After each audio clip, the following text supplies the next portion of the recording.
أعوذ بالله من الشيطان الرجيم. بسم الله الرحمن الرحيم. الحمد لله رب العالمين، والصلاة والسلام على أشرف الخلائق أجمعين، سيدنا وسيد الأولين والآخرين، حبيبنا وحبيب إله العالمين، إمام المرسلين وخاتم النبيين، أبي القاسم المصطفى محمد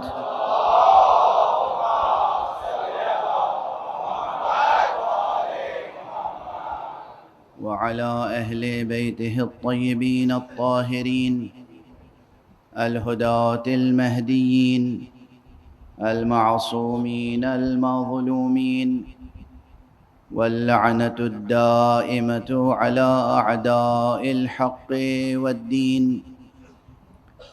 أما بعد، فقد قال الله تعالى عز اسمه في محكم كتابه ومتقن خطابه.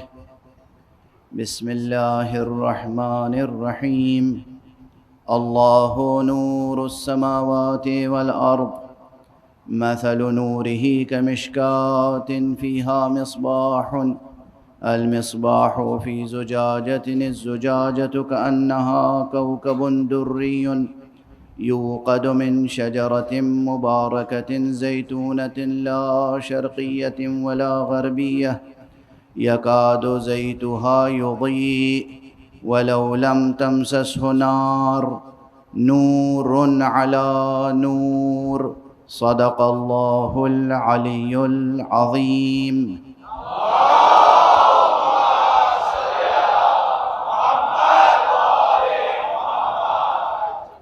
ایک اور بلند تر صلوات پڑھ لیں.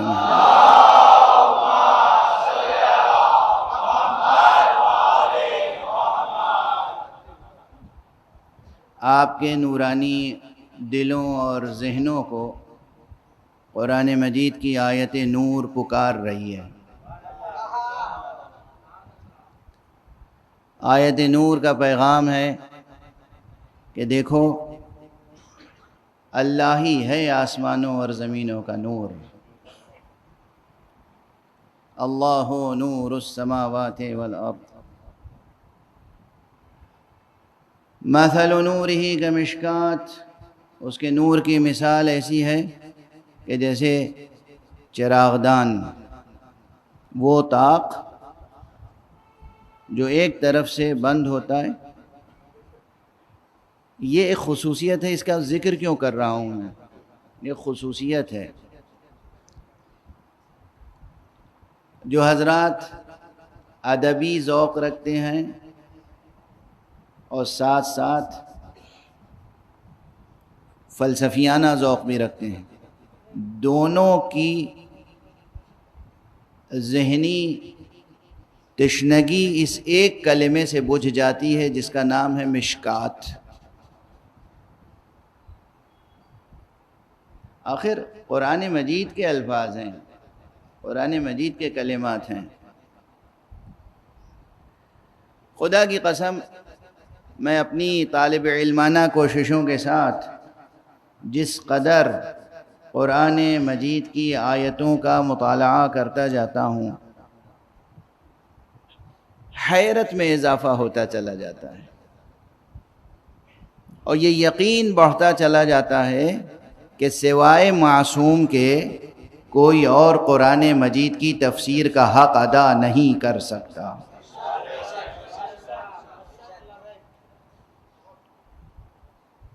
یہ جملہ بھی پہلے عرض کر چکا ہوں کہ قرآن مجید حی و قیوم متکلم کا حی و قیوم کلام ہے. یاد رکھیے گا یہ فقرے، یہ جملے. اس کا متکلم کون ہے؟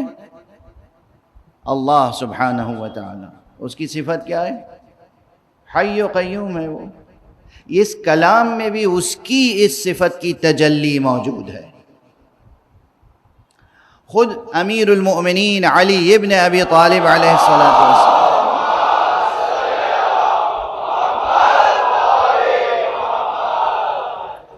کا ارشاد گرامی ہے قرآن سے متعلق کہ یہ قرآن کو تم کیا سمجھتے ہو؟ قرآن وہ کتاب ہے جس میں اللہ نے اپنی ذات کی تجلی نمایاں کی ہے۔ اللہ اکبر۔ یہ فقرے روزانہ تقریباً عرض کرتا ہوں، اس طرح کے فقرے، تاکہ سامعین جہاں تک بھی ہیں قرآن مجید سے وابستہ ہوتے چلے جائیں۔ قرآن، متن قرآن، اصل قرآن، الفاظ قرآن، اور پھر ظاہر ہے کہ جب آپ کو اصل کلام سے محبت ہو جائے گی تو آپ کی طبیعت خود بخود مجبور ہوگی جبر محبت کے تحت، جبر ظالمانہ نہیں ہے، جبر محبت جو عین اختیار دل کا نام ہے۔ دل کسی سے مجبور نہیں ہوتا، صرف محبت سے مجبور ہوتا ہے۔ لیکن محبت سے مجبور ہونے کے معنی ہے کہ وہ اتنا قوی ہوتا ہے کہ سوائے محبت کے اور کسی کی بات نہیں سنتا، کسی کے آگے نہیں جھکتا۔ آج کل تو لوگوں کے سینوں میں جو دل ہیں وہ ہوا کے چھوٹے چھوٹے غبارے ہیں،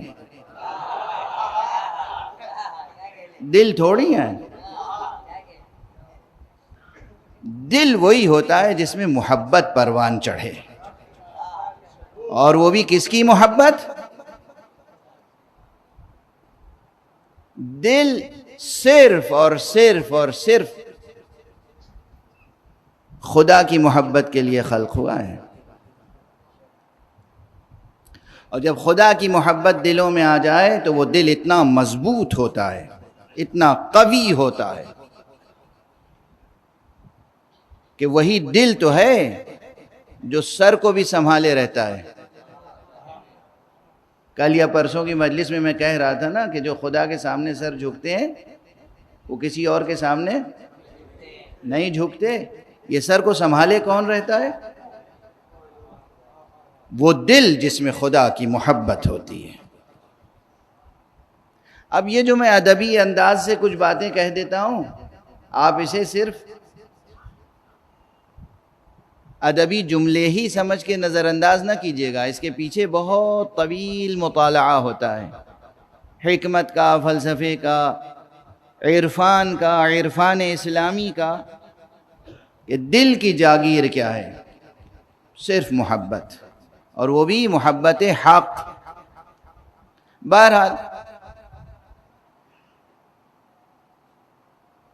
آپ کے دل اگر آشنائے عظمت قرآن ہو جائیں تو ان بیانات کا اندازہ خود تجربہ کر کے آپ کر سکتے ہیں کہ قرآن مجید میں کیا قوت ہے اور کیا نورانیت ہے، اور اس کے کلمات میں کیا بلاغت ہے۔ دیکھیے، میں موضوع سے ہٹتا نہیں ہوں، مجھے موضوع کی وسعت کا اندازہ ہے۔ اندازہ ہے، پیغام پہنچ گیا۔ آقا حسین علیہ السلام کے نام نامی کے ساتھ جو گفتگو شروع ہوتی ہے،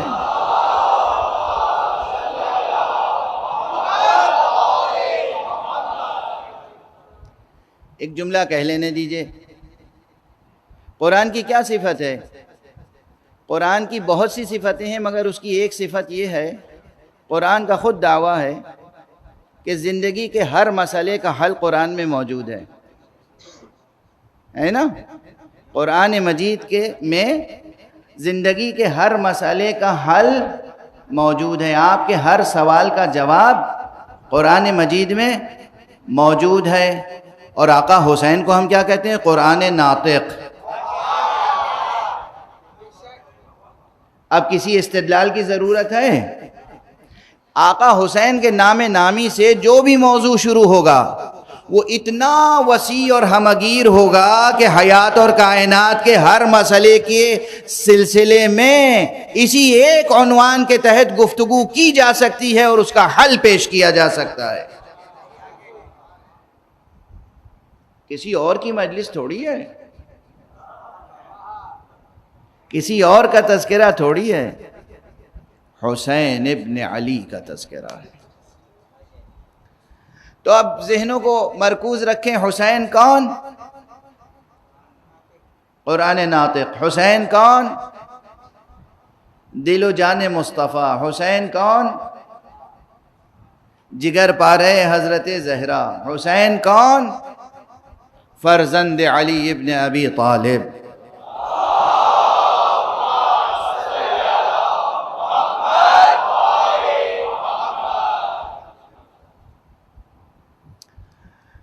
تو جناب حضرت ابو عبداللہ الحسین علیہ السلام کی اس مجلس میں جب بات مولا علی تک پہنچے گی اور پھر آگے پوچھوں کہ حسین کون؟ فرزند پیغمبر. جب بات پیغمبر اور مقام ختم نبوت تک پہنچے گی، خاتم النبیین امام المرسلین، تو پھر کون؟ حسین کون؟ وہ جس کا نام نامی بھی گوشوارِ عرش الہی ہے. یہ حدیث تو سنا چکا ہوں نا میں آپ کو کہ رسول اللہ صلی اللہ علیہ وآلہ وسلم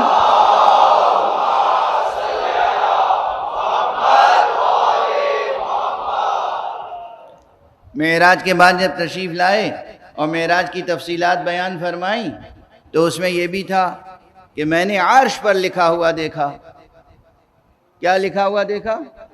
کہ کلمہ لا الہ الا اللہ لکھا ہوا ہے، اس کے نیچے محمد الرسول اللہ لکھا ہوا ہے، اس کے نیچے علی ولی اللہ لکھا ہوا ہے.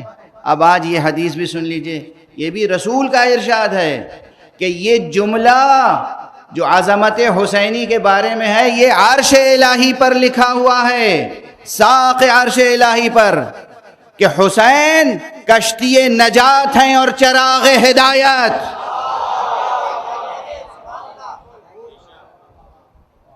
حسین یہ کہاں لکھا ہوا ہے جملہ؟ عرش الہی، ساق عرش الہی، پایہ عرش الہی پر لکھا ہوا ہے. تو جب حسین تک بات پہنچے گی تو علی تک پہنچے گی، علی سے رسول تک پہنچے گی، رسول سے خدا تک پہنچے گی. تو اگر توحید کی بات درمیان میں آ جائے تو آپ یہ نہ کہا کیجئے، یہ نہ سمجھا کیجئے کہ بات موضوع سے دور چلی گئی ہے. حسین علیہ السلام کے تذکرے کے ضمن میں بس چھوٹا سا ایک یہ حصہ قبول کر لیجئے، ذہن میں کہیں پڑا رہے گا، کام آئے گا. اگر کوئی فلسفیانہ ذوق رکھتا ہے، اگر کوئی حکیمانہ ذوق رکھتا ہے، تھنکر ہے، انٹلیکچول ہے، اور وہ تھیولوجی کے سلسلے میں، اسلامک آئیڈیالوجی کے سلسلے میں تھورولی بحث کرنا چاہتا ہے، تو یہ سب باتیں آتی ہیں کہ اللہ ایک ہے اور اللہ ہے. تو اس سلسلے میں جو ملحدین اکثر سوال کرتے ہیں کہ بھئی کیسے مان لیں کہ اللہ ہے، اس میں دو طرح کی دلیلیں آتی ہیں. ایک دلیل ہے جسے کہتے ہیں بطلان دور، اور ایک دلیل ہے جسے کہتے ہیں بطلان تسلسل. اب یہ بہت بوجھل اصطلاحیں ہو گئی نا، ابھی آپ کے لیے حل ہو جائیں گی. ذرا سا صبر سے کام لیجئے گا، ذرا سا صبر سے. بطلان دور کسے کہتے ہیں؟ دور کسے کہتے ہیں اصلاً؟ یہ پیور فلسفی کی ٹرمینالوجی ہے. دور کہتے ہیں اسے کہ ہم پوچھیں کسی سے کہ بھئی یہاں دو چیزیں دکھائی دے رہی ہیں، ایک الف ایک بے، ایک اے ایک بی، یا ایک ایکس ایک وائی، دو چیزیں ہیں، اس میں کون سی چیز کس پر ڈیپینڈ کرتی ہے؟ خالق کون ہے، مخلوق کون ہے؟ مثلا یعنی ایکس نے وائی کو جنم دیا یا وائی نے ایکس کو جنم دیا. اب اگر پوچھیں کہ صاحب بتائیے، وہ کہیں کہ ہاں ایکس نے وائی کو جنم دیا ہے، ایکس نے وائی کو جنم دیا ہے. اب پوچھیں پھر ایکس کو کس نے جنم دیا؟ کہ وائی نے ایکس کو جنم دیا ہے. یہ چیز عقل میں آتی ہے؟ کسی کی عقل میں آتی ہے؟ یہ بچے ہنسنے لگے کہ it's impossible, absolutely impossible, wrong. کیوں رانگ؟ عقل کہتی، اسی کو کہتے ہیں دور۔ الف بے پر منحصر ہے اور بے الف پر منحصر۔ مشکل کیا ہے اس میں؟ جب انالائز کرتے ہیں لاجیکلی اور فلسفیکلی تو مسئلہ ہوتا ہے ٹائم کا ایک ریفرنس آتا ہے بیچ میں۔ جب آپ نے کہا کہ الف نے بے کو جنم دیا یا ایکس نے وائی کو جنم دیا، اس کا مطلب کہ ایکس تھا اور وائی نہیں تھا، الف تھا بے نہیں تھا۔ پھر جب ہم نے کہا کہ پھر الف کو کس نے جنم دیا، تو آپ نے کہا بے نے الف کو جنم دیا۔ اس کا مطلب کہ جس وقت بے نہیں تھا اسی وقت بے تھا بھی، یعنی ایک ہی وقت میں، ایک ہی آن میں، ایک ہی ظرف زمان میں، ایک ہی ظرف وجود میں، ایک ہی حیز وجود میں، ایک ہی ظرف ہستی میں تھا بھی نہیں بھی تھا۔ یہ تناقض ہے، باطل ہے، ممکن نہیں ہے۔ واضح؟ تو یہ ایک دلیل ہے جو پیش کی جاتی ہے وجود باری تعالیٰ کے تعلق سے کہ بھئی یہ کائنات کس نے بنائی؟ اللہ سبحانہ و تعالیٰ نے، اور اللہ کو بنانے والا کوئی اور نہیں ہے۔ یہ ایک دلیل۔ دوسری دلیل اس کے مقابلے میں تسلسل کی آتی ہے، وہ بھی باطل ہے کہ کنٹینیویشن، کہ معلوم ہوا صاحب وائی کو کس نے جنم دیا؟ ایکس نے۔ ایکس کو کس نے جنم دیا؟ مثلا ایس نے۔ ایس کو کس نے جنم دیا؟ مثلا ایچ نے۔ مثلا اب آپ الف کو کس نے جنم دیا؟ بے نے۔ بے کو کس نے جنم دیا؟ جیم نے۔ جیم کو کس نے جنم دیا؟ دال نے۔ آپ فہرست پڑھ۔ یہ جو کنٹینیویشن ہے اسے کہتے ہیں تسلسل، اور حکماء کا اجماع ہے، پوری دنیا کے فلاسفرز کا اجماع ہے کہ کنٹینیویشن بھی باطل ہے۔ ٹھیک؟ اب یہ تو بحثیں ہوتی ہیں کہاں؟ فلسفی کی کلاس میں۔ اگر اس تصور کو انتہائی حسین، نورانی، بلیغ، دل نشیں، دل آویز، دلچسپ لفظ میں ادا کیا جائے تو کسی ایسی ہی چیز کا تو ذکر کیا جائے گا جس میں چراغ دان ہو مگر ایک طرف سے بند ہو، دوسری طرف سے کھلا ہوا ہو۔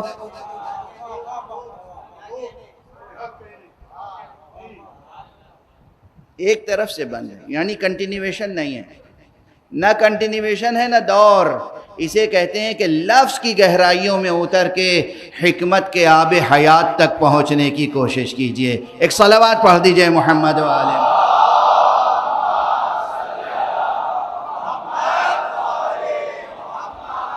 ایک اور صلوات پڑھ دیجئے محمد و آلہ۔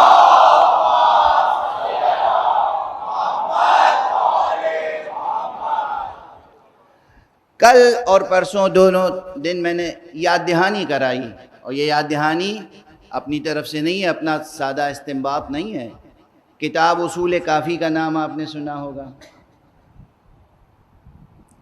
آل محمد سے نقل ہونے والی حدیثوں کا مجموعہ ہے اصول کافی۔ اور اس کے علاوہ اور ہماری تفسیروں میں جو ابتدائی تفسیریں لکھی گئیں ان میں ایک تفسیر قمی بہت مشہور ہے۔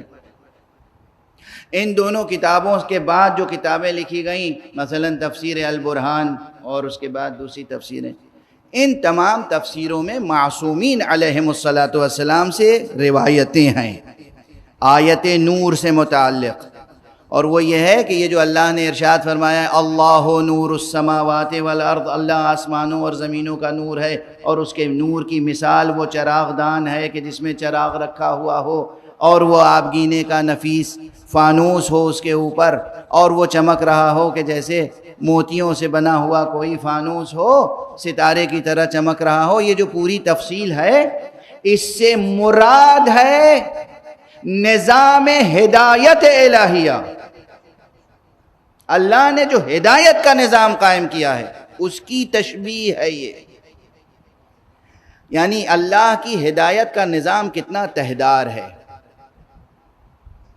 اور جب بات ہدایت تک پہنچ گئی، معصوم نے صاف صاف بتا دیا کہ یہ مراد ہدایت ہے، تو پھر دوسری حدیثوں میں جو بات کہی گئی اس میں کسی شک و شبہے کی گنجائش نہیں ہو سکتی کہ ہدایت کس گھر سے نکلی ہے۔ ارے ہدایت کسی چوپال سے نہیں شروع ہوئی، ہدایت کسی کے ندوے سے نہیں شروع ہوئی، دار الندوہ سے۔ ہدایت کسی کے بیٹھکے سے نہیں شروع ہوئی، ہدایت شروع ہوئی ہے جس بیت سے، وہ بیت نبوت ہے۔ اس کے معنی یہ ہے کہ یہ چراغ بھی، یہ طاق بھی بیت نبوت کا طاق ہے، ہر گھر کا طاق نہیں ہے۔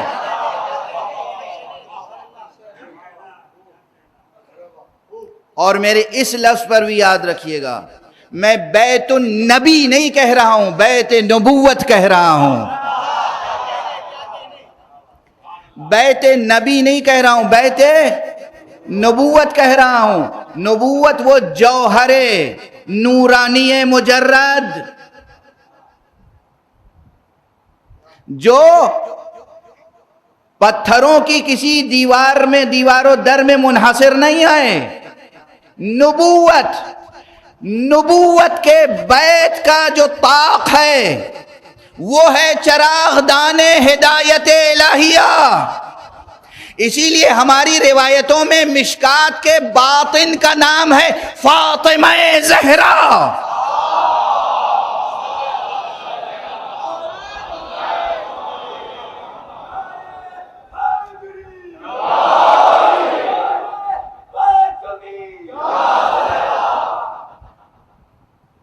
مشکات سے مراد کون سی ذات ہے؟ ذات مبارک فاطمہ زہرا۔ اور جو اس وجود مبارک میں چراغ روشن ہوئے، ایک چراغ کا نام ہے حسن اور ایک چراغ کا نام ہے حسین۔ اور حسین کی خصوصیت یہ ہے کہ وہ تنہا امام نہیں ہیں، ان کی نسل میں اور 9 امام ہیں، چونکہ امام کے بعد امام، امام کے بعد امام، امام کے بعد امام، ہادی کے بعد ہادی، ہادی کے بعد ہادی، ہادی کے بعد ہادی، چراغ کے بعد چراغ، چراغ کے بعد چراغ، چراغ کے بعد چراغ۔ اسی کو قرآن نے کہا نور علی نور۔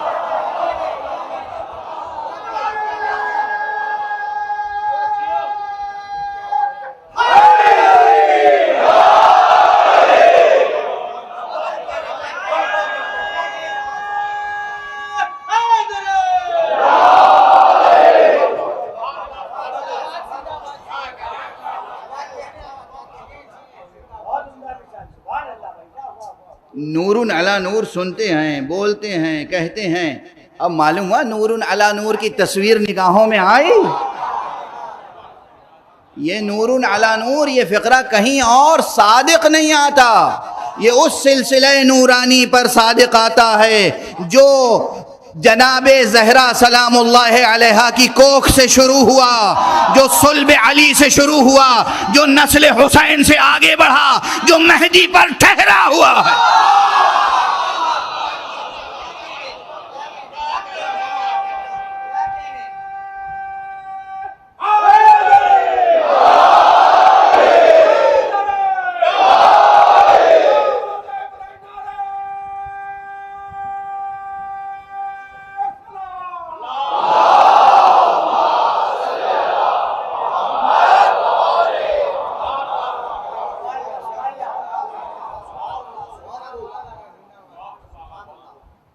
یاد رکھیے گا اسے، اور میں ایسے مطالب بیان کر کے بڑے اطمینان سے کہتا ہوں، جس کا جب جہاں جی چاہے مناظرہ کر لے، جس کا جب جہاں جی چاہے مباہلہ کر لے۔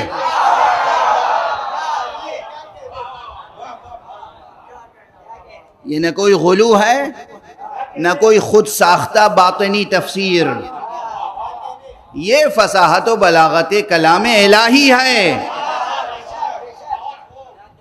یہ فصاحت و بلاغت کلام الہی ہے۔ حضرت امام جعفر صادق علیہ السلام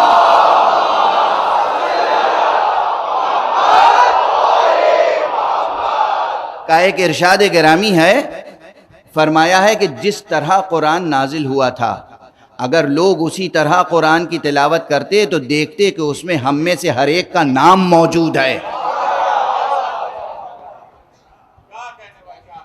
اس شجرہ نور میں سے ہم میں سے ہر ایک کا نام موجود، یعنی اب بھی موجود ہے۔ قرآن میں کوئی تحریف نہیں ہوئی، صرف قرأت کی بات ہے، صرف ریڈنگ کی بات ہے۔ کون کس طرح ریڈنگ کرتا ہے، کون کس طرح ریڈنگ کرتا ہے، سمجھ رہے ہیں آپ؟ یہ ریڈنگ جو ہے نا، ایسے یہ انٹلیکچول ایشو ہے۔ یہ ایک ٹیکسٹ ہے، اسے پڑھنے والے کوئی پڑھتا ہے اس سے کچھ نہیں سمجھتا، کوئی پڑھتا ہے کچھ اور سمجھ لیتا ہے، لیکن جو بات اس ٹیکسٹ میں اس ٹیکسٹ کو بنانے والے نے کہی ہے اس تک پہنچنا ایک ہنر ہے، اور وہی اصل ہنر ہے۔ تو قرآن مجید میں اہل بیت اطہار سے ہونے والے تمام عالم انسانیت کے جو ہادی ہیں، رہبر ہیں، امام ہیں، ان سب کا تذکرہ ہے، بہت واضح روشن۔ ارے آیت نور ہوتے ہوئے بھی کسی کی آنکھیں بے نور ہو جائیں تو اس میں قرآن کا کیا قصور ہے؟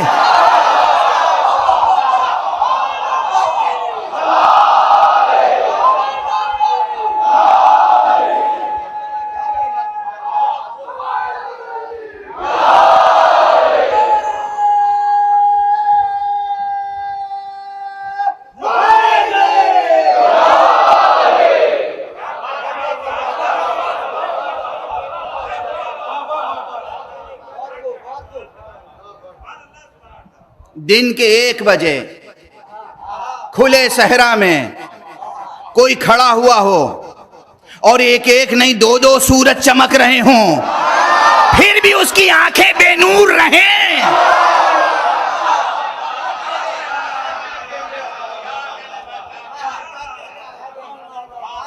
تو سورج کا کیا قصور ہے؟ دن کا کیا قصور ہے؟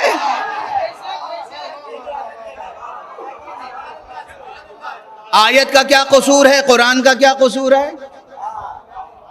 اور ہمارے یہاں کس طرح سے اللہ نے حجت تمام کی ہے، کس طرح سے اللہ نے حجت تمام کی ہے۔ تو یہ جو شجرہ نور ہے، یہ وہ شجرہ نور ہے کہ جس میں آدم سے لے کر حضرت خاتم صلی اللہ علیہ وآلہ وسلم تک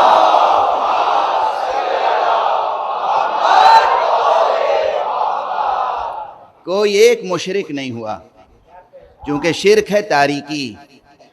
کوئی ایک کافر نہیں ہوا، چونکہ کفر ہے تاریکی۔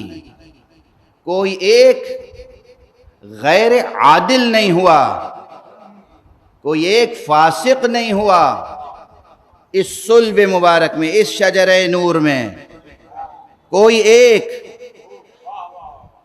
اور ہمارے میں کیا عرض کر رہا ہوں، پوری ذمہ داری کے ساتھ عرض کر رہا ہوں، یہ وہ شجرہ ہے جس میں پیغمبر پر احسان جتاتے ہوئے اللہ سبحانہ و تعالی نے کہا ہے، یا یوں کہوں کہ پیغمبر کی فضیلت بیان کرتے ہوئے اللہ سبحانہ و تعالی نے کہا ہے کہ تم تو وہ ہو کہ تمہارے وجود کا سفر ہمیشہ سجدہ گزاروں کی صلب میں رہا، یعنی ہر ایک سجدہ گزار تھا تمہارے آباء و اجداد میں۔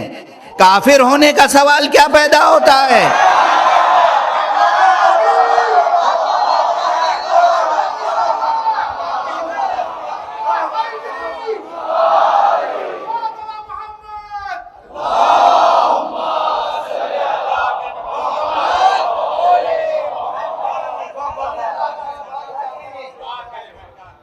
یہ میرا جملہ 40 سال پرانا ہے، مگر پھر دہرا رہا ہوں، کیونکہ جب دہراتا ہوں تو میرا دل خود مسرت سے کیفیت محسوس کرتا ہے۔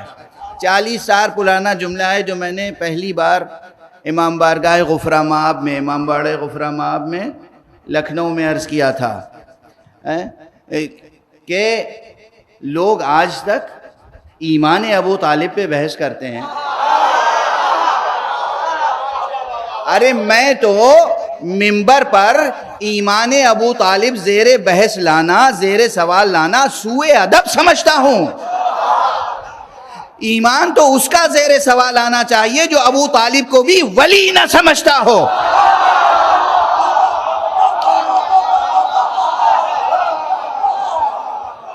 آپ صرف ایک مومن کی بات کر رہے ہیں. ابو طالب یہ نہیں کہ مسلم تھے، یہ نہیں کہ مومن تھے، یہ نہیں کہ سجدہ گزار تھے. ابو طالب وہ ولایت رکھتے تھے جس ولایت کے زیر سایہ نبوت پروان چڑھی.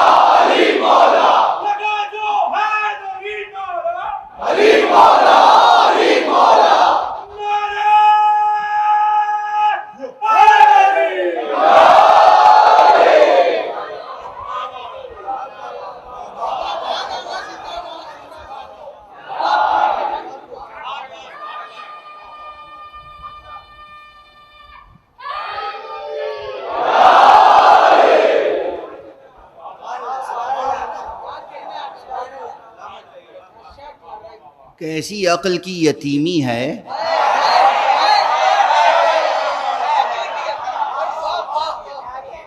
کیسے یتیم العقل ہیں وہ جو بحث کرتے ہیں کہ حضرت ابو طالب ایمان لائے تھے یا نہیں لائے تھے.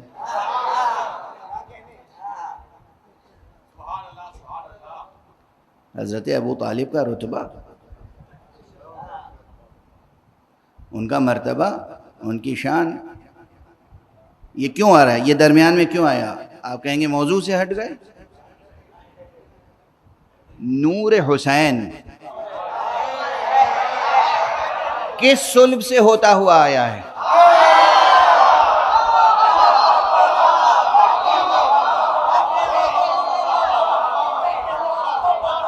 حسین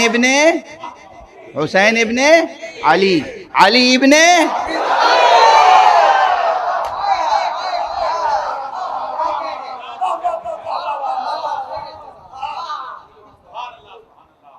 اب سمجھ میں آئے.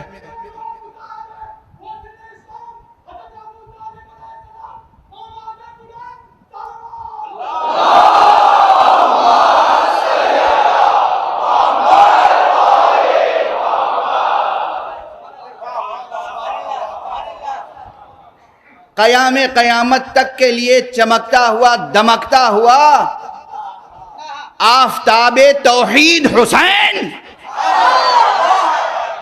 ممکن تھا کہ کسی کافر کی صلب سے گزر گیا.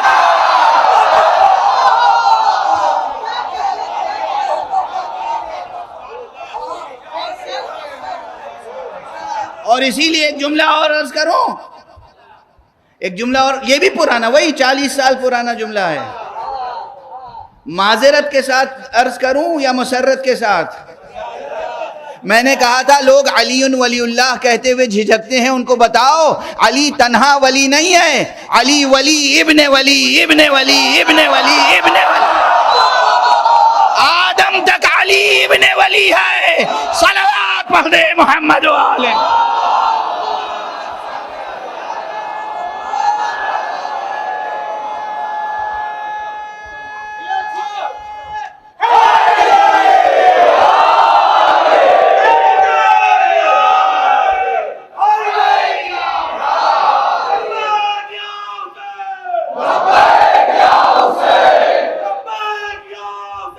لبیک یا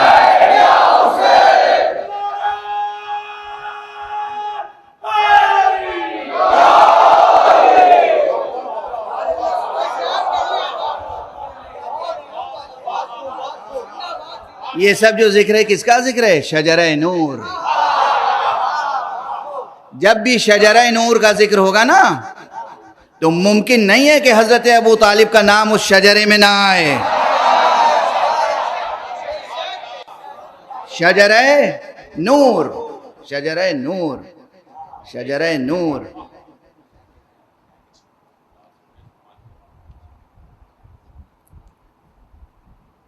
آقا حسین کا ذکر کروں؟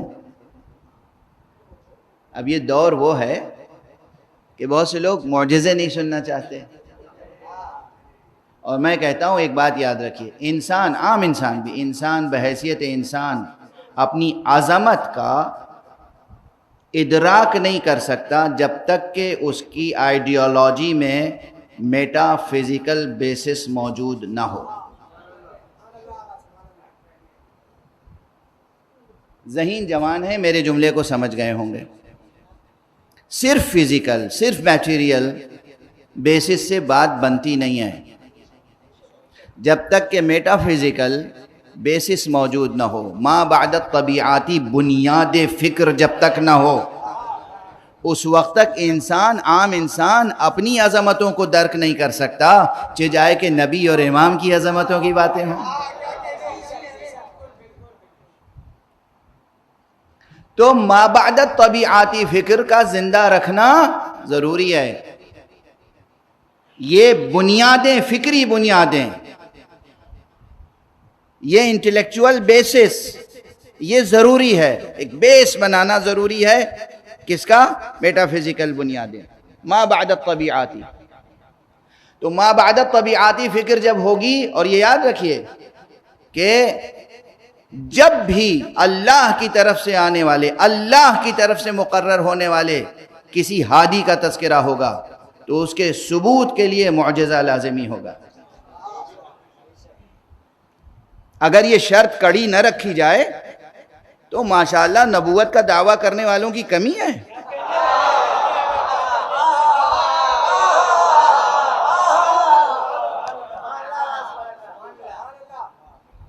نعوذ باللہ۔ نہ امامت کا دعویٰ کرنے والوں کی کمی ہے، نہ نبوت کا دعویٰ کرنے والوں کی کمی ہے، نہ تھی نہ ہے۔ اس لیے سچے نبی اور سچے امام کی پہچان کے طور پر معجزے کا ہونا ضروری تھا، ضروری ہے، ضروری رہے گا۔ واضح ہے؟ سیاست کی مدد سے امام نہیں بنتا، قبیلے کی مدد سے امام نہیں بنتا، جنگ و جدل کر کے کوئی امام نہیں بنتا، انسانوں کا خون بہا کے ان کی جان لے کے امام نہیں بنتا۔ امام وہ بنتا ہے جو اپنی ٹھوکر سے جان دے دے مردوں کو۔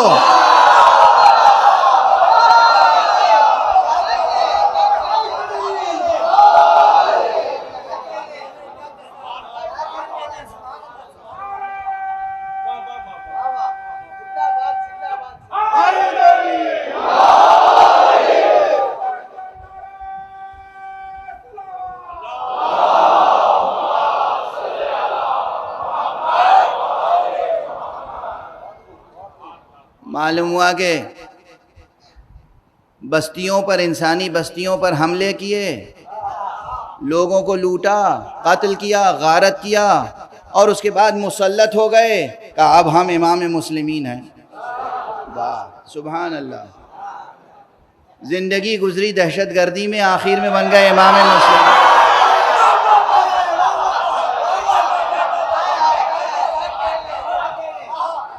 ارے بھائی سیدھا سادہ سامنے کا تجزیہ ہے، انالائز کیجئے۔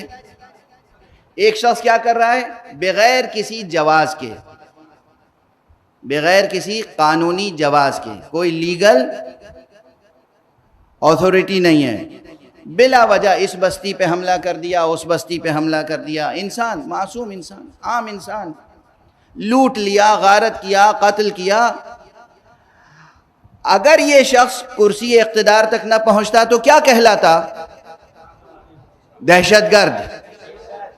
صرف اس لیے کہ کرسی اقتدار پر قابض ہو گیا، اب اسے دہشت گرد نہ کہہ کے امام کہیں؟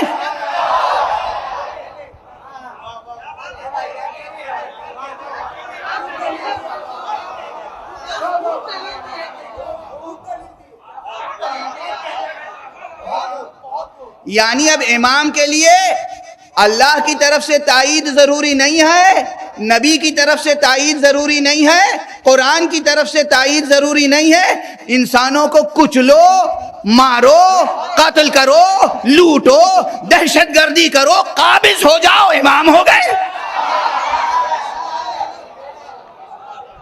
اگر یہی ہے اسلامی امامت تو خدا کی قسم کبھی عالم انسانیت اس اسلام کو ایکسپٹ نہیں کر سکتا۔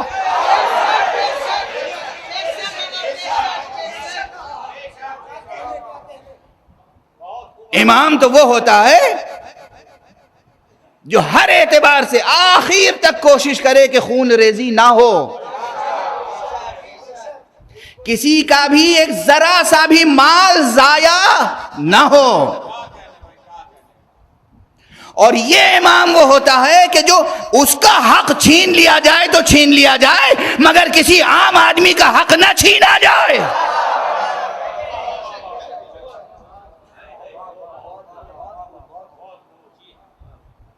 اور پھر اللہ اسے یہ معجزہ دیتا ہے کہ واقعاً اگر کسی مردے کو سامنے لا کر لٹھا دیا جائے، وہ دعا کر دے تو جی اٹھے، ٹھوکر سے کہہ دے وہ اٹھنے کے لیے تو اٹھ جائے۔ یہ معجزات کس نے کب کب پیش کیے؟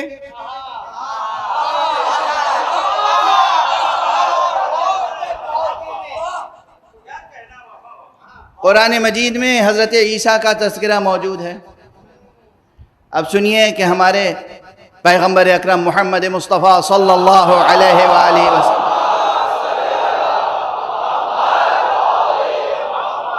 کے پاس کچھ لوگ آئے، یہ روایت کسی کے پاس ہو یا نہ ہو، ہمارے پاس ہے، ہمارے سندوں کے ساتھ ہے، ہم جنہیں سچا سمجھتے ہیں انہوں نے ہمیں بتایا۔ آپ کے سچوں نے بھی اگر بھلا دیا تو یہ ان کی کمزوری ہے، ہم کیا کر سکتے ہیں؟ ہمارے یہاں یہ روایت موجود ہے، معصوم کے سلسلے سے موجود ہے۔ لوگ آئے پیغمبر کے پاس، کس کے پاس؟ خاتم النبیین، امام المرسلین، رحمت للعالمین، محمد ابن عبداللہ صلی اللہ علیہ وسلم۔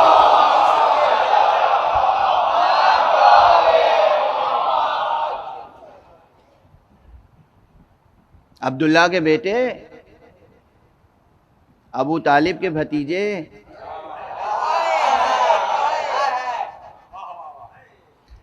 اگر آپ سچے نبی ہیں، سچے رسول ہیں، تو جو عیسیٰ نے معجزہ دکھایا تھا وہ دکھائیے۔ کہا کیا؟ عیسیٰ مردوں کو زندہ کر دیتے تھے، آپ بھی مردوں کو زندہ کیجئے۔ سوال تھا رسول سے، رسول نے کہا علی کہاں ہو؟ یہاں آؤ۔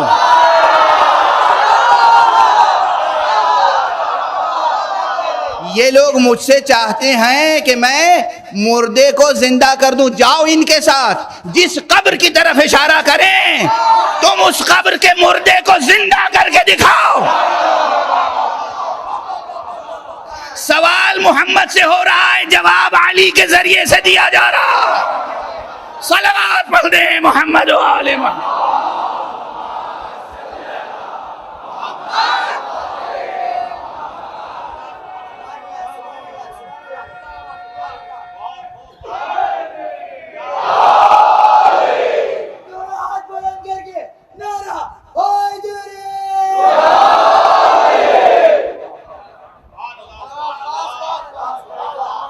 اس نبی کا نواسا، اس علی کا بیٹا حسین، اس نے زندگی میں کتنے معجزے دکھائے، کتنی فضیلتیں بیان کروں آقا کی۔ جتنے معجزے جناب عیسیٰ کے ہیں وہ سب معجزے امام حسین کی زندگی میں موجود ہیں۔ یہاں تک کہ روایت موجود ہے ہماری کتابوں میں کہ جب آقا حضرت امام حسین علیہ السلام بطن مادر میں تھے تو اپنی مادر گرامی سے گفتگو کیا کرتے تھے۔ گفتگو میں کیا جملے کہتے تھے وہ ابھی نہیں عرض کروں گا، طبیعتیں منقلب ہو جائیں گی. بطن مادر میں ہیں مگر ماں سے گفتگو کر رہے ہیں. اور پیغمبر داخل ہوئے خانہ زہرا میں، دیکھا گھر میں کوئی نہیں ہے، تنہا زہرا ہیں. کہا بیٹی تم تو گھر میں تنہا ہو، گفتگو کس سے کر رہی تھیں؟ حالانکہ حضور کو بھی معلوم ہے، مگر یہ مکالمہ ہوتا ہے تاکہ تاریخ میں لکھ جائے.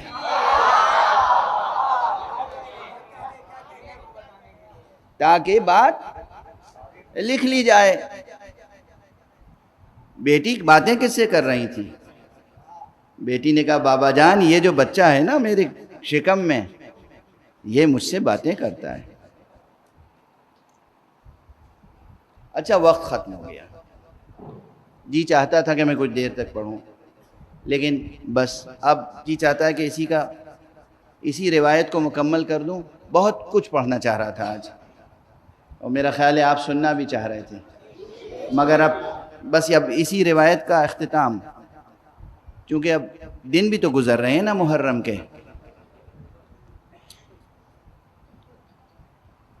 جب سرکار نے پوچھا کہ بیٹی کس سے باتیں کر رہی تھی، کہا یہ میرے شکم میں جو بچہ ہے مجھ سے باتیں کرتا ہے. اور اس کے بعد آنکھوں میں آنسو آ گئے. بابا یہ بچہ کہتا ہے کہ میں پیاسا ہوں.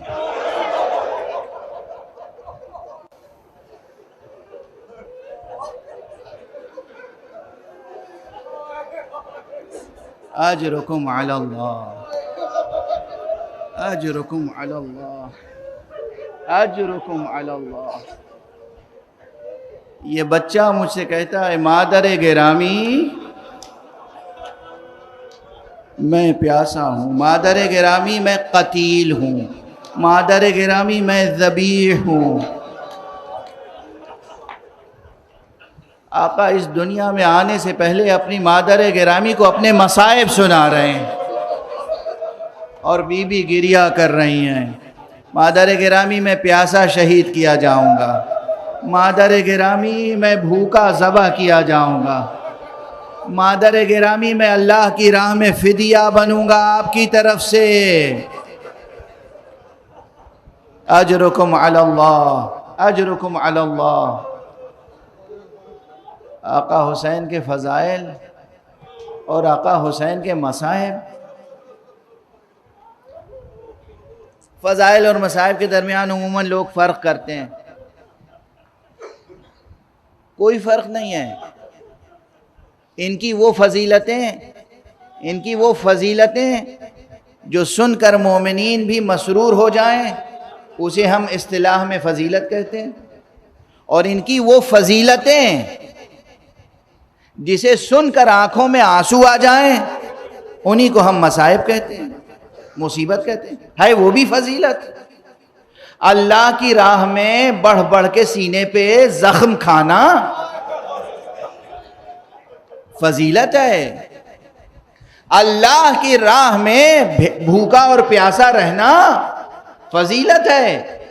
اللہ کی راہ میں صبر کرنا فضیلت ہے. اللہ کی خاطر مشقتوں کو برداشت کرنا فضیلت ہے. مگر بس یہ ہے کہ جب اس طرح کے واقعات ہم سنتے ہیں تو دل بیتاب ہو جاتے ہیں، آنکھوں سے آنسو بہنے لگتے ہیں. اور آقا حسین کے مصائب میں تو وہ گہرائیاں ہیں اور وہ المناکیاں ہیں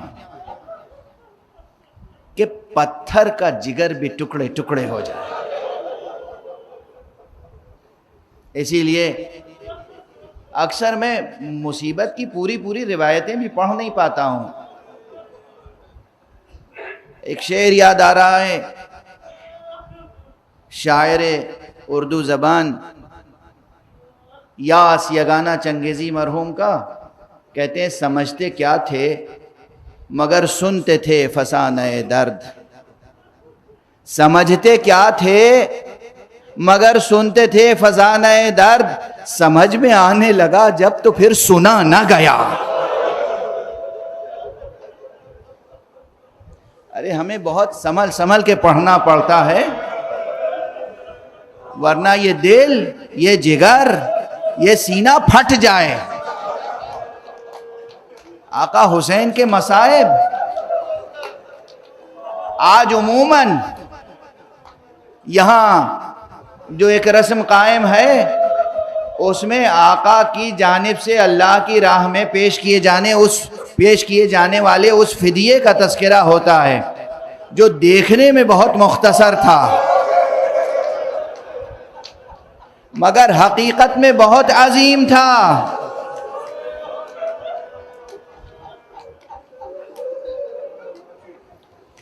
مگر کربلا کی داستان کیسی عظیم داستان ہے۔ 6 مہینے کے بچے سے لے کر اور تقریباً 90 برس تک کے بزرگ تک سب اس جہاد میں شریک رہے ہیں۔ اجازت دیجئے میں آج کئی نام ذکر کر دوں آپ کے سامنے۔ دن کم ہیں، شبیں کم ہیں، اس لیے بہت سے تذکرے تو ہوتے ہی نہیں ہیں۔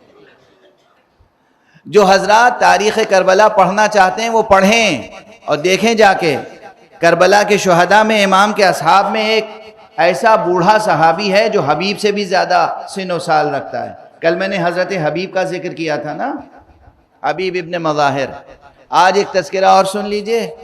امام کے ایک صحابی ہیں جن کا نام ہے انس ابن حارث اسدی۔ انس ابن حارث اسدی، ان کی صحابیت میں کسی کو کوئی شبہ نہیں ہے۔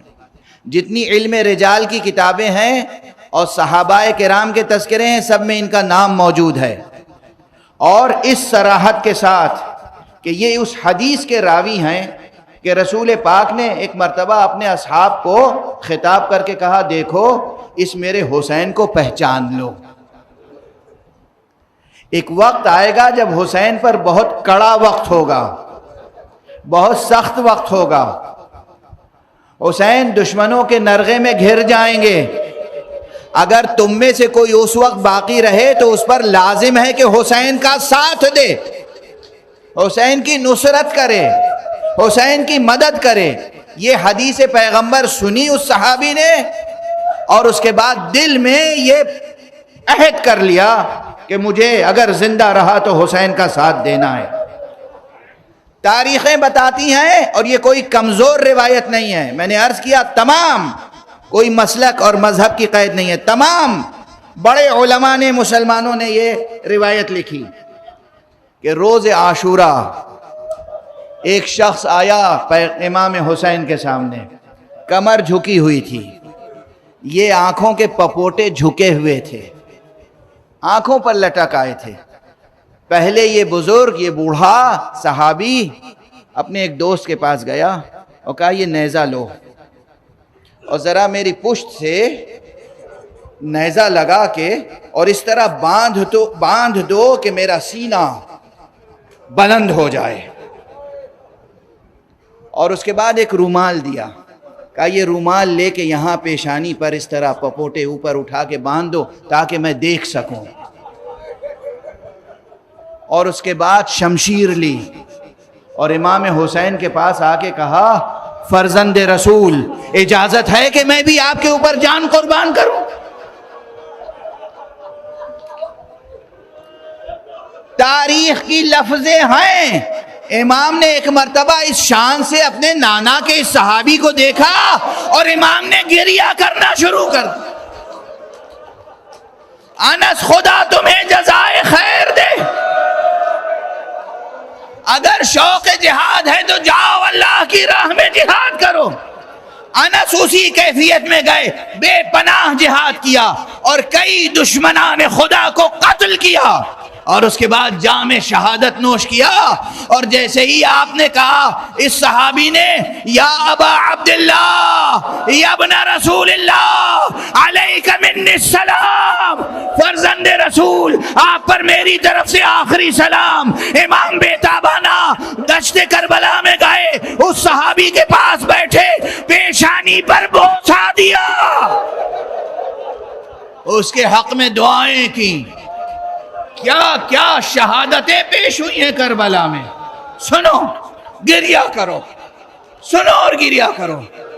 صحابی سے لے کر، عزیز سے لے کر، اقربا سے لے کر، اور کئی غلام ہیں جو کربلا میں شہید ہوئے ہیں. غلام، ایک مشہور نام ہے جون کا نام، غلام ابو ذر. ایک مشہور نام ہے، تاریخ میں ہے، منبروں پہ کم تذکرہ آتا ہے.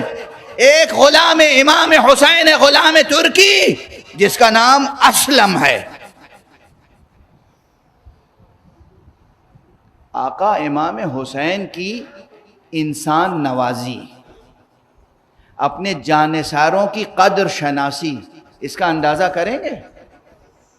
جون کے جملے یاد ہیں نا، ممبر سے سنتے رہتے ہیں نا. جون بوڑھے ہو گئے تھے، جون بھی. اب وقت نہیں ہے کہ تاریخ بیان کروں. جون کے حالات تاریخ میں بہت کچھ روشن ہیں. جون غلام سیاہ تھے، غلام سیاہ حبشی،